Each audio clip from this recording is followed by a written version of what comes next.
Doug Smith with another LinkedIn Restaurant Mastermind, and I'm talking with Stephanie Stuckey, who's the president and CEO of the Stuckey Corporation. And Stephanie, the one reason I wanted to reach out to you is you are doing something that so many businesses are not doing, and if they're trying it, they're not doing it correctly. And it's telling a story and resurrecting a brand and putting yourself out there.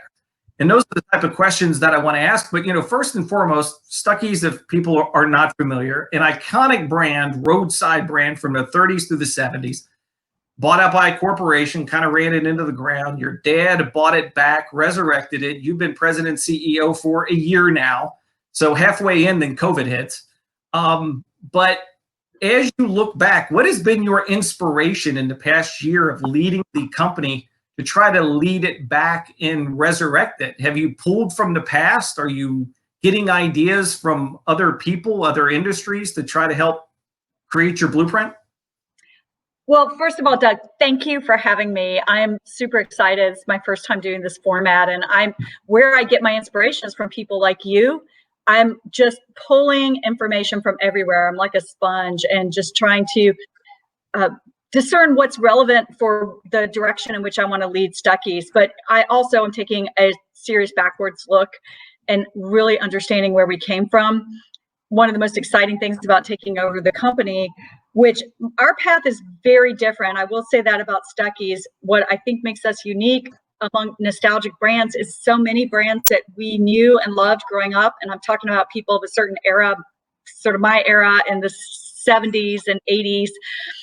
A lot of those brands are gone, or they're not the same because they've been brought out by large corporations, and the list can go on and on. Howard Johnson's and Kentucky Fried Chicken, Holiday Inn. I think a lot of the ones that were on the interstate, they just get bought out. They get sold by corporations, and the same thing happened to Stuckey's. We plummeted, and we lost hundreds of stores. We were out of family hands for decades. I don't know any other example, and if any of your listeners know any, message me, because I want to see who else is out there in our unique position where a nostalgic brand fell out of family hands and came back in family hands. And that's what inspires me more than anything, is what an incredible opportunity. It's my family's name and legacy, so I'm trying to bring it back. And I get a lot of inspiration from my grandfather. When I took on the company, my mom called me and said that she had 4 cases of archival material from my grandfather that had been in storage since his death in 1977. And did I want them? And I was like, yeah. And so I spent the first 3 months running this company largely culling through all those documents, digitizing all the paperwork, the photographs, the ad campaigns. It was just a richness. And then I wrote it all down. I condensed all the articles and the stories. I read about 100 articles about Stuckey's. There were all these newspaper clippings, and I condensed it into about 6 pages. I did an outline and I pitched it. I've got a book deal. So largely what you're seeing on LinkedIn is I will wake up in the morning and think, what's inspiring me today? And then I'll match that with a story about my grandfather. And people really like that because it's real and it's human, it's connected. And that's one thing, not just on LinkedIn, but social media wise, you have such a great social media presence. And as I said earlier, I mean, you're putting yourself out there. You're doing a road trip. You're documenting things. You're visiting old locations that aren't open anymore. You're doing everything. What is your philosophy behind social media, and why are you so prevalent on it, where so many businesses and business owners are scared to death of it? You're the exact opposite. Well, it's, innovation is born out of necessity and challenges, right? And we don't have a big budget. I think Stuckey's is a brand that is known definitely by a certain age demographic, but it's a brand. That's what I bought. I bought a company, frankly, that had been losing money for 5 years. And so we don't have a marketing budget. By the way, like you can see, I'm at my house and my daughter's in the background. So we don't have a marketing budget. This is our marketing, is me getting out there and telling the story. So yes, it's authentic and real, and it's the personification of the brand because it's my last name's Stuckey. So I live and breathe the brand, and was so blessed to have known my grandfather. And so I can really tell stories from the heart. But I mean, part of it is just flat out necessity. We can't afford a marketing firm.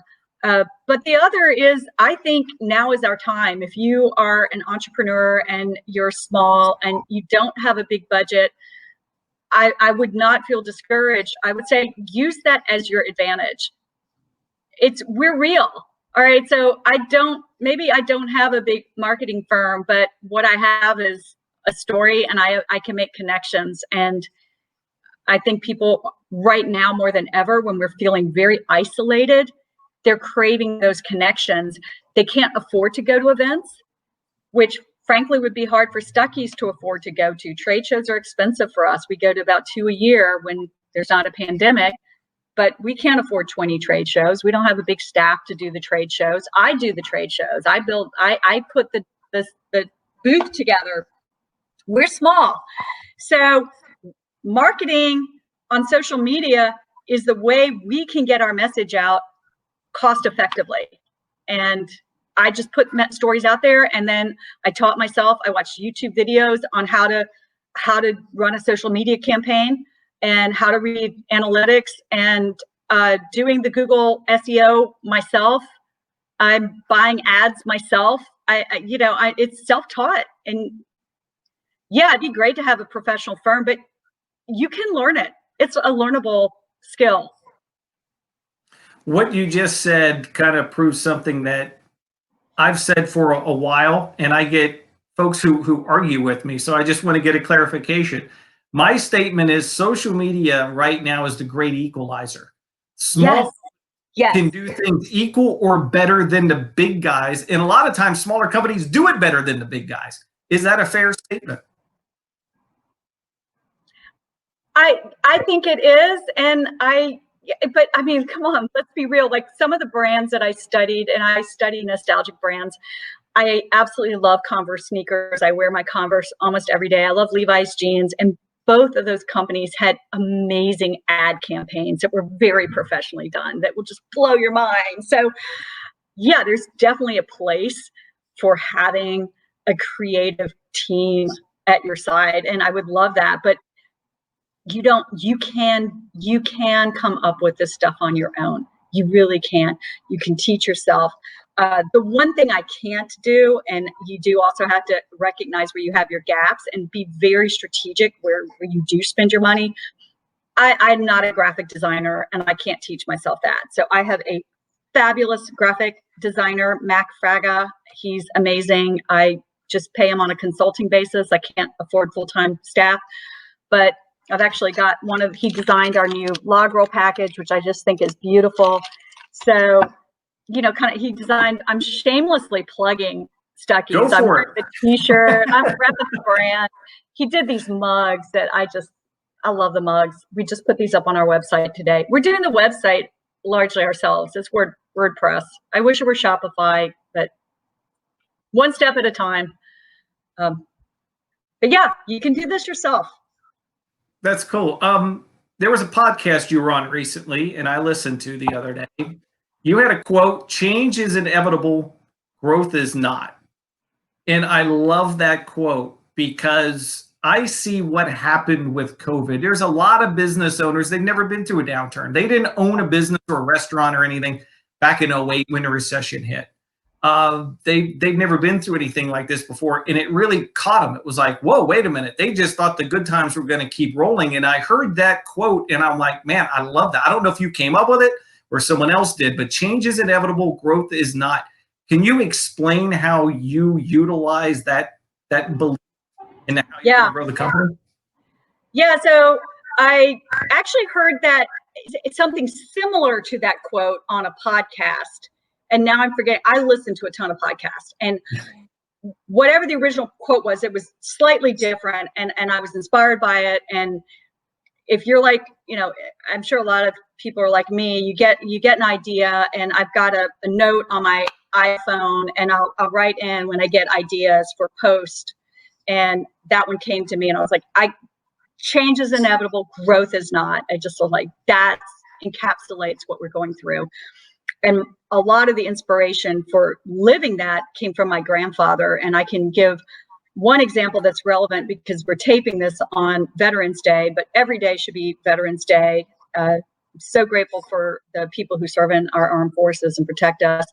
But during World War II, my grandfather started the company in 1937, and Stuckey's was doing pretty well. He had 3 stores, he was prospering, and then the war hit, and there was sugar rationing, and his number one product was candy, and the number one ingredient was sugar.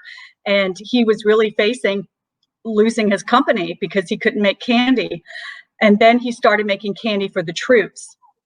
And that was out of necessity, but it also opened up a whole new avenue for him to sell his product because he had been making his candy at his stores on site and serving the candy on site. So there was no need for packaging. There was no need for bulk production. It was made in small batches at each individual store. So he had to build a candy plant, a manufacturing facility, and he had to box the candy. So not only did he start selling to the troops, which helped feed our troops and give them energy, but he also built a candy plant that when the war ended, remained operational, and he started packaging the candy. And then when the war was over, he started putting the candy in these attractive boxes, and that was a whole new line of sales for him. He started selling to department stores, and people started buying gift boxes of his candy. And that was born out of a crisis. You know, so many Fortune 500 companies were created during a depression or a recession, during economic hard times. Microsoft is an example of that. Target is an example of that. And Stuckey's, we were founded during the Great Depression. So hard times are also when you rise to the challenge and become stronger and better. I'm going to pull up your website here because you had mentioned that. So you, with the way that your company is, but I like what I see.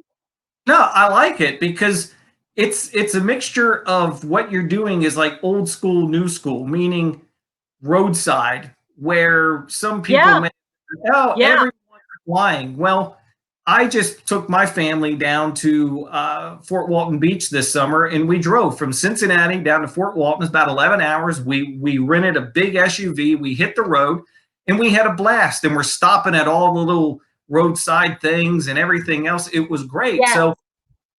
So from that standpoint, your growth, it's like what's old has become new again, but you're also mixing in all the new stuff because you can buy your products online and everything else. How are you trying to mix old and new, and can one help feed the other, if that makes sense? Oh, it totally makes sense. So, I mean, what you're showing are images that I had digitized that I found in my grandfather's archives, and I repurposed them as our design collateral moving forward. All right, I've got it right here. I reach, but our new box, this was taken from one of our old billboards, and you can see that there. And so our mission is we make road trips fun. That's what I decided when I took over the company.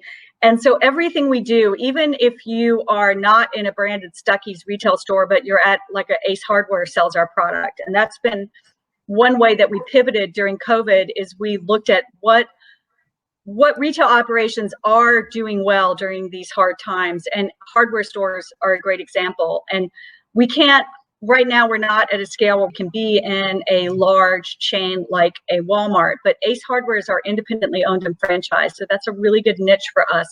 So if you pull over to an Ace, I want a sense of being on the road, even if you're not on the road. So you'll see what we're doing. I mean, I'm wearing one of our t-shirts. The design on the t-shirt came from one of my grandfather's ads from the 1950s. I've got another t-shirt here. This is from our drinkware. This is what you would have found if you bought a Coca-Cola at a Stuckey's in the 1960s. You would have seen this design on your mug. Well, I've now got it on a t-shirt. So we freshened it up a little bit. You know, we had the colors look good, but really, I think people like that retro style.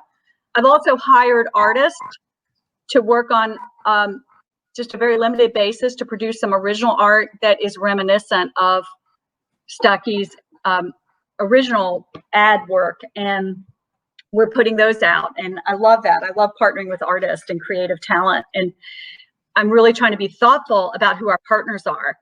So I think that's more what younger consumers are demanding, and frankly, I want to see that as well, that we actually have a conscience, and we're not just looking at the lowest price, but we're looking at where are the products sourced? Are they locally sourced? Are they sustainably sourced?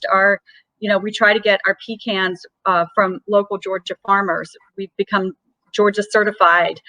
Our manufacturers, are they producing this product in this country? Are they employing minorities and women and small businesses? So I'm trying to tell a story in everything we do. This isn't just a mug. This is part of a comeback for us, and also supporting everyone on the supply chain along the way. The vendors that helped us create this. Randy Buono is a manufacturer with Brand Brages who made this mug for me, and he's out of Florida, and he's terrific. It's a relationship. It's not just who got me the cheapest price. Who do I have a relationship with?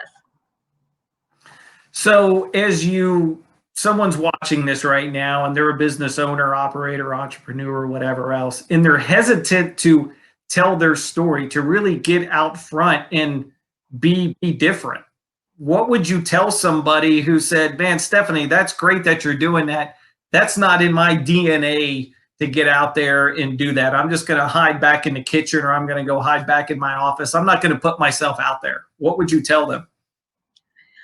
I actually think people should be authentic and true to themselves, and that's what shows through. And if you are truly uncomfortable being the face of your company, I think you, to a certain extent, should accept that if that's completely out of your comfort zone. But I'm also a big believer that life begins at the end of your comfort zone, that sometimes you really need to push yourself.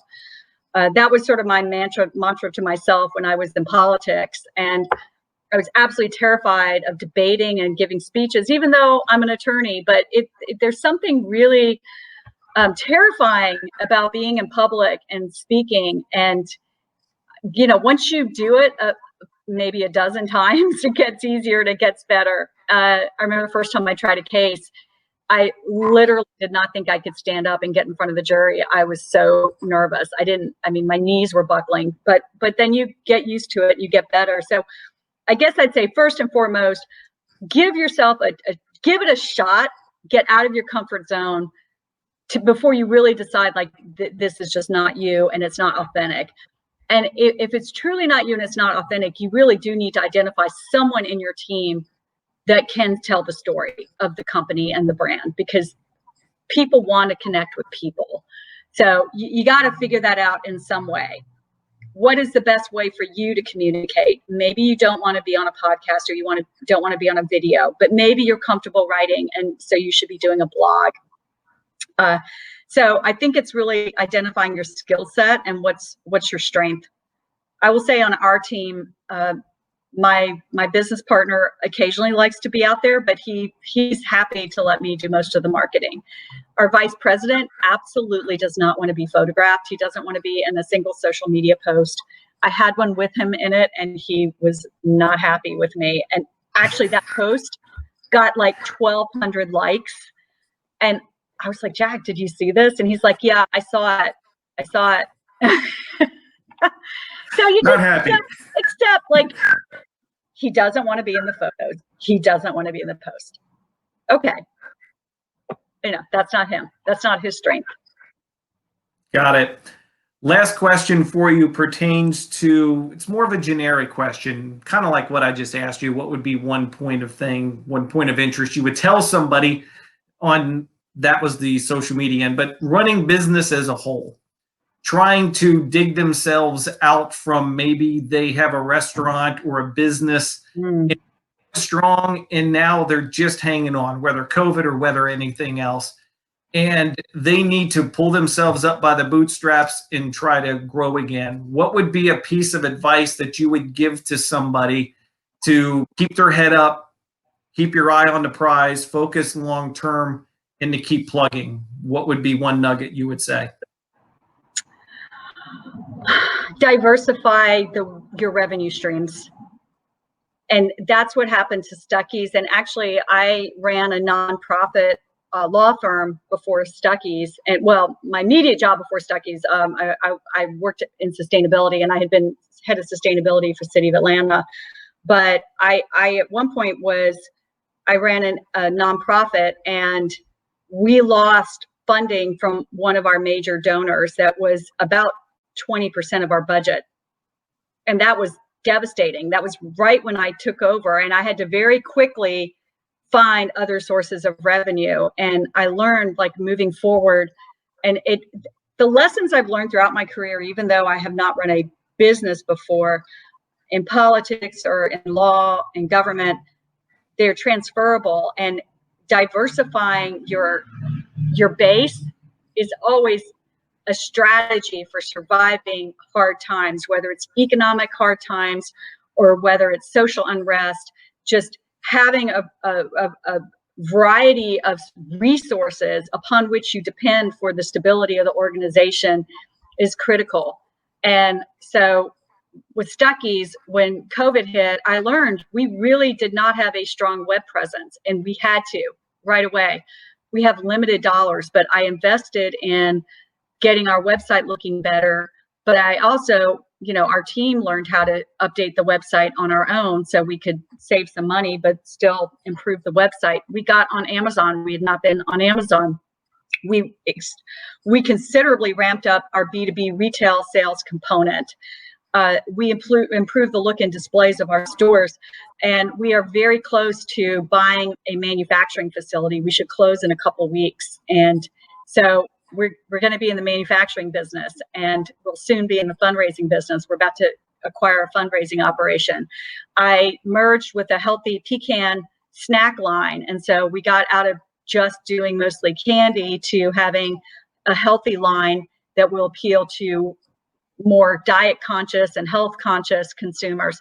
So right there, I just named like 5 different venues for how we can get funding, or how we can grow how we can improve our revenue streams, and then also where we get funding. We got money from the SBA, we're getting loans, and now we're looking at getting maybe some investor dollars. So the more you can diversify in a way that's manageable, obviously you don't want to be out there in 50 different streams, but to have enough of a diversified base that you can weather if 1 or 2 of them fall away is the only way you're going to survive.